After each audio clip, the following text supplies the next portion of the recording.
Appendix कब फटता है? पहले तो आपको समझना पड़ेगा कि ये जो अपेंडिक्स है ये नॉर्मल है, ये सभी की बॉडी में पाया जाता है। जो छोटी आंतें और बड़ी आंतें जहाँ पे दोनों मिलते हैं, उस जंक्शन पॉइंट पे एक फिंगर की तरह का एक स्ट्रक्चर है, एक पाउच है जिसे अपेंडिक्स कहा जाता है। ये सभी में पाया जाता है। लोग कहते हैं मुझे अपेंडिक्स हो गया।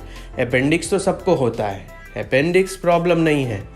जब इसमें किसी तरह का इन्फेक्शन होता है, ये इन्फेक्शन बैक्टीरिया का हो, वायरस का हो, पैरासाइट का हो या कोई और टॉक्सिक कंडीशन से इसमें जब सूजन आती है और वो सूजन जब बढ़ता है, उस सिचुएशन को बोलते हैं अपेंडिसाइटिस। मतलब अपेंडिक्स में सूजन, किसी भी चीज़ के आगे आइटिस लगा है मतलब इन्फ्लामेशन, सूजन आना। यानी अब अगर ये सूजन बढ़ती जाती है, उसमें और इन्फ्लामेशन बढ़ता है और ओवर अ पीरियड जब आपका अपेंडिक्स 10 mm 11 mm या और ज़्यादा इन्फ्लामेशन शो कर रहा है, उसका मैनेजमेंट नहीं हो रहा है, आप पेन को टॉलरेट किए जा रहे हैं, राइट डॉक्टर को मिल नहीं रहे हैं और आपका इन्फ्लामेशन बढ़ते जा रहा है, कंडीशन ख़राब होते जा रही है, यहाँ पे आपकी या पेशेंट की एक तरह की नेग्लिजेंसी है, बेदरकारी है और एज ए रिज़ल्ट वो अपेंडिक्स फट जाएगा।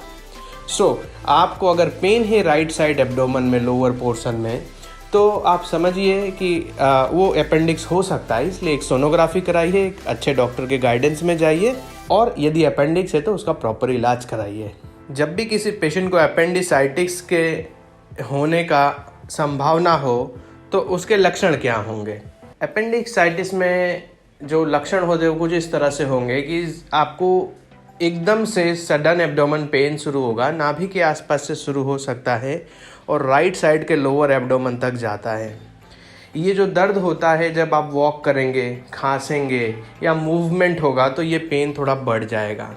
इस दर्द के साथ आपको वॉमिटिंग जैसे सिम्टम हो सकते हैं, भूख में कमी हो सकता है, क्योंकि ये इन्फेक्शन है इसलिए ये फीवर के साथ भी एसोसिएट कर सकता है।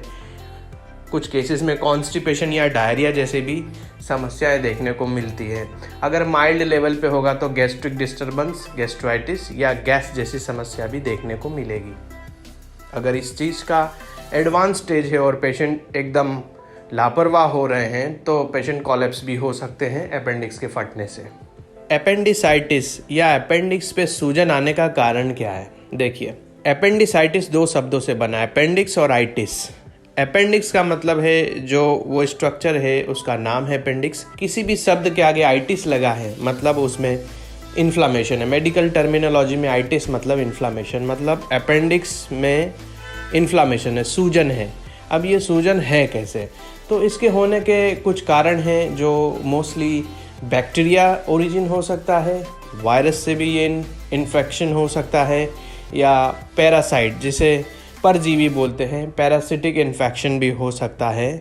कुछ केस में अगर वहाँ पे इन तीनों इन्फेक्शन के अलावा भी कोई और तरह का यदि कंडीशन है, कोई ट्यूमर है या कुछ और वहाँ पे स्ट्रक्चरली डैमेज हुआ है, इस रीजन से भी वहाँ पे इन्फ्लामेशन हो सकता है।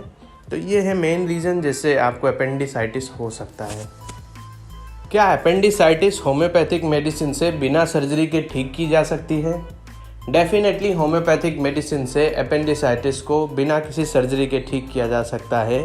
कुछ चीज़ें हैं जो आपको ध्यान में रखनी चाहिए, उसका इम्पोर्टेंस भी इक्वली है।